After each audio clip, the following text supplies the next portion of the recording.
We spend our entire life trying to define ourselves.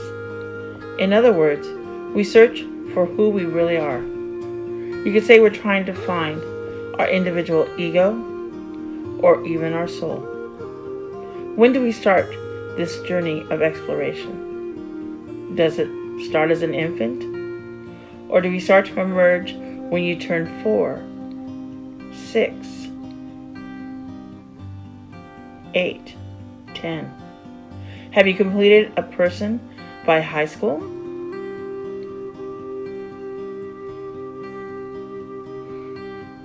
Do you know who you are through that 4-year journey?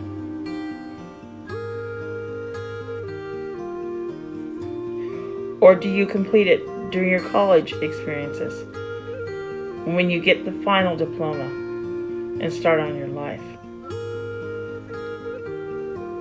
Do you find it through God? Do you find it through a family, marriage, adulthood? Do your children define you? Does your family define you? We hope that as we age, we know who we are. Our lives, our friends, our families, what we like and dislike are all now defined. We have arrived. We know who we are. We have discovered and found that individual that we call self. It defines us and keeps us safe. It lets us know we're not alone. Like a thief in the night, Alzheimer strikes. It robs us of our identity that we have so carefully nurtured and defined. The disease is devastating and is known to be genetic. This disease affects the aged. Kenny Chesney, a country western star, in 2011 learned that his father was diagnosed with Alzheimer's and wrote this song. Like him, I'm a baseball fan. You're my mama. I'm going You do? back to see him. A while ago you said you didn't know you were my mama. Still knows Well, you act like my who mama. I am. Act like your mama. No, I'm saying you're my mama. I'm your mama. Yeah. All right, I'll be your Says he mama. can't Now, do you think that I would lay here with just anybody? No. I think Daddy you want to thinks have to that love he's them if they want to. Yeah, you do have to love them to lay down with them like that. Yeah, And I love you. I'm I love going you. back to see But you him. did. Do you know who I am While though? he still Who? knows Kelly. who I Yes, am. Mama. Yes, I am Kelly. This time Well, I love Kelly. And didn't I name you Kelly? Yes, you did. Well, I love you, Kelly. I love you, Mama.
It's fine to know the history, the science, and how it affects someone. But until you have survived a family member living with this terrible disease, you cannot understand the sorrow. I'm talking to a friend of mine who has first-hand knowledge of a family member who has died of Alzheimer's. Would you please share your story? It was a hard decision for me to agree to talk to Brandon about this disease. It seems to be a generic trait for my family. In the last 5 years, I have survived 4 of my relatives dying with Alzheimer's or dementia, including my mother 2 years ago. Each of my family members were home cared by either a son or a daughter. The experience is a memory you will never forget. At first, it is just forgetting things, dates, times, and names. Then slowly they start to realize that they are changing. They start asking why they don't feel like themselves.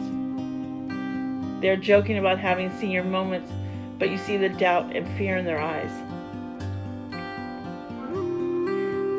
You see them to get up to go to the bathroom, and 15 minutes later when you go to check on them, they are standing in the middle of the room. They are embarrassed because they don't know where they are. They don't know why they are there or even how to use the toilet. With love, you take them by the hand, and like a child, you show them how to use the facilities.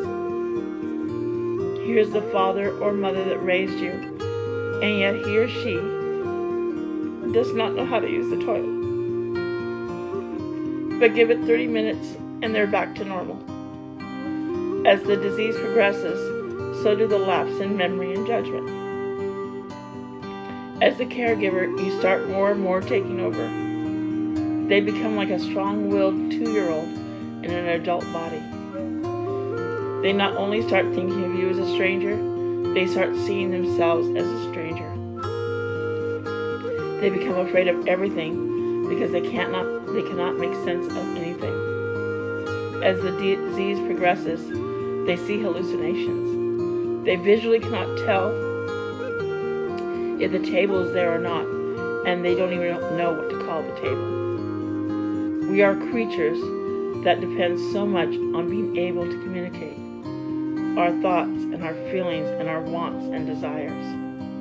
And when that is taken away, we reach out in pain and anger to the ones closest to us.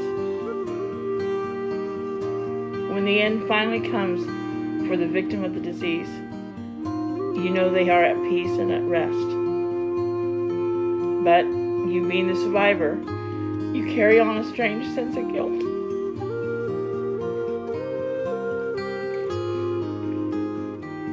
It's almost like you have post-traumatic syndrome. It's like you've been through a war. I guess you can say you have. A war to find love and dignity in the worst of times. I can only hope and pray that a cure can be found sooner than later for Alzheimer's.